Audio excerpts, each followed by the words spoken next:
Un saludo cordial y bienvenidos a mi canal. Quiero comenzar este videoprograma con una cita atribuida a Jean-Paul Sartre, que dice que la esencia precede a la existencia. Esto significa que, dependiendo quiénes somos, así será nuestra existencia para el presente y el futuro. Los seres humanos, debido a nuestra naturaleza innata, estamos destinados a desarrollar nuestro máximo potencial. Tenemos capacidades para pensar con lógica, sentido común, tenemos capacidad para reflexionar, para crear, pero sobre todo habilidades comunicacionales, entre otros atributos.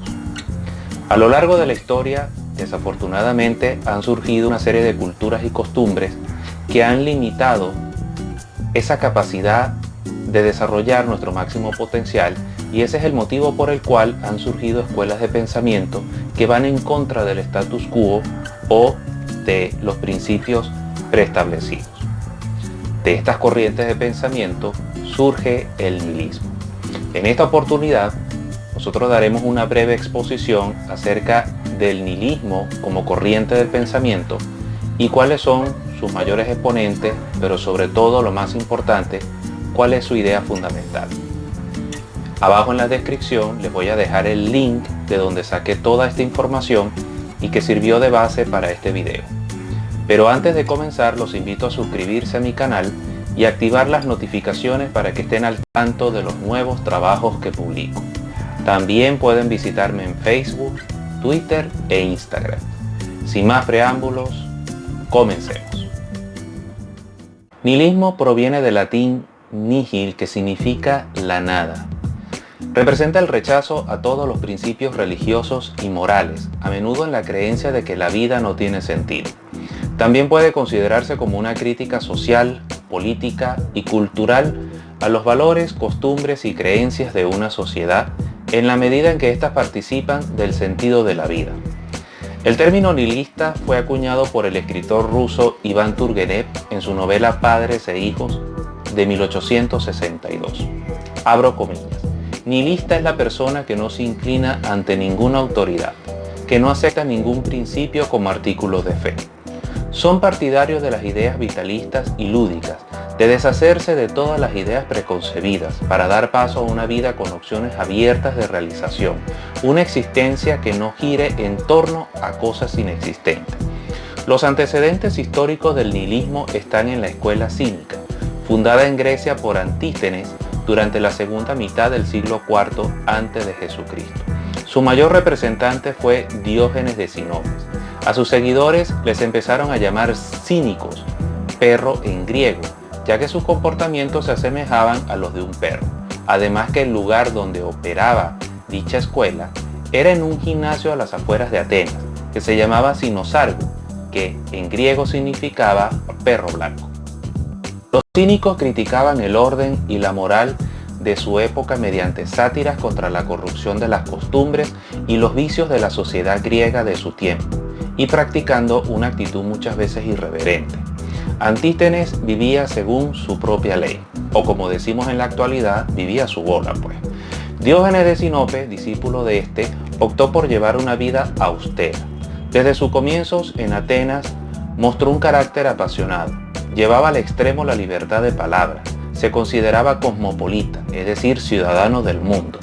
La leyenda cuenta que se deshizo de todo lo que no era indispensable, incluso abandonó su escudilla cuando vio que un muchacho bebía agua con el cuenco de sus manos. Otro representante de la escuela cínica en la antigüedad era Crates de Tebas. Era un ciudadano adinerado y de buena posición social, que renunció a toda su fortuna para hacerse filósofo cínico. Fue discípulo de Diógenes de Sinope y maestro de Zenón de Sitio. A diferencia de su maestro, era un hombre amable y tranquilo, que le valió el sobrenombre de filántropo, así como el de abrepuertas, porque la gente le llamaba a su puerta para pedirle consejos y charlar con él. Para Crates, la filosofía le liberaba de su esclavitud externa, en cuanto a la familia, la propiedad o las costumbres sociales, y le liberaba también de su esclavitud interna, de sus opiniones, manteniendo su radical libertad individual. Otros filósofos considerados como exponentes del nihilismo moderno están Friedrich Nietzsche y Martin Heidegger. Federico Engel podría considerarse como uno de ellos. En mi opinión, el que mayor estructuró la idea del nihilismo como pensamiento filosófico fue el primero de ellos. Entre las ideas más destacables del filósofo podemos mencionar las más resaltadas. Nietzsche describió al cristianismo como una religión que evadía el desafío de encontrar el sentido de la vida terrenal, creando un proyecto espiritual donde la mortalidad, el sufrimiento, la pobreza y la humildad eran virtudes sine qua non para alcanzar la inmortalidad y el paraíso celestial en la otra vida. Él proponía en cambio que todas esas condiciones que condenaban al ser humano a una existencia miserable debían ser trascendidas, cuestionando los valores imperantes, en especial aquellas que limitaban al hombre para el desarrollo de su máximo potencial y establecer unas nuevas medidas o unos nuevos valores mediante la voluntad del poder. Además señalaba que el cristianismo era una religión nefasta, entre otras razones, porque negaba la naturaleza del ser humano, privándolo en muchas ocasiones de satisfacer las necesidades más elementales y disfrutar con moderación los placeres lícitos de la vida. Cuestionaba la idea de que la pobreza era producto de la voluntad de Dios y que debíamos aceptarlo irremisiblemente como algo que no podía cambiarse.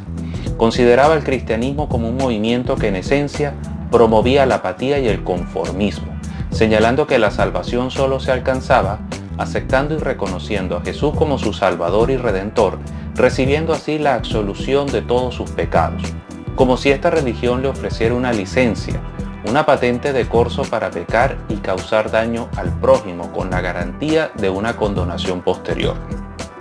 También explicó que una de las razones por las que el cristianismo tuvo tanta acogida y aceptación en el mundo antiguo y medieval no solo fue por la promesa de vencer la muerte y alcanzar la vida eterna, sino porque los líderes de entonces vieron en esta religión una forma efectiva de mantener controladas las masas, toda vez que su ideología promovía la mansedumbre, el amor fraternal, el perdonarse los unos a los otros, el dar la otra mejilla, el respeto a las autoridades, ya que fueron puestas por Dios como el Señor de los ejércitos, el pago de contribuciones tanto para el Estado como para la Iglesia como instituciones y un largo etcétera.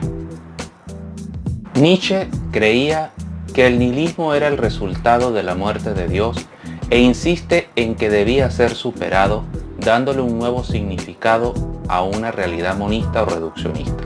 El nihilismo es el proceso que sigue la conciencia del hombre occidental y que quedaría expresado en tres momentos fundamentales.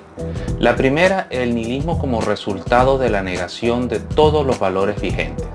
Este surge a raíz de la duda y de la desorientación. En segundo lugar, el nihilismo como autoafirmación de esa negación inicial. Es el momento de la reflexión de la razón. En tercer lugar, el nihilismo como punto de partida de una nueva valoración. Es el momento de la intuición, que queda expresada en la voluntad de poder, en quien se expresa a su vez el valor de la voluntad. Esta es la base sobre la que ha de construirse, según Nietzsche, la nueva filosofía. En palabras del filósofo, el hombre provoca en primer lugar la muerte de Dios o la destrucción de los valores caducos. En segundo lugar, el hombre toma conciencia plena del fin de estos valores o de la muerte de Dios y se reafirma en ella. En tercer lugar, y como consecuencia de todo lo anterior, el hombre se descubre a sí mismo como responsable de la destrucción de los valores o de la muerte de Dios, descubriendo al mismo tiempo la voluntad de poder e intuyendo la voluntad como máximo valor. Así se abre el camino a unos nuevos valores y costumbres. Y bien, es todo por el video de esta semana. Si les gustó, no olviden darle pulgar arriba y compartirlo. Gracias por su generosa atención y nos vemos en próximos trabajos. Un saludo cordial y hasta pronto.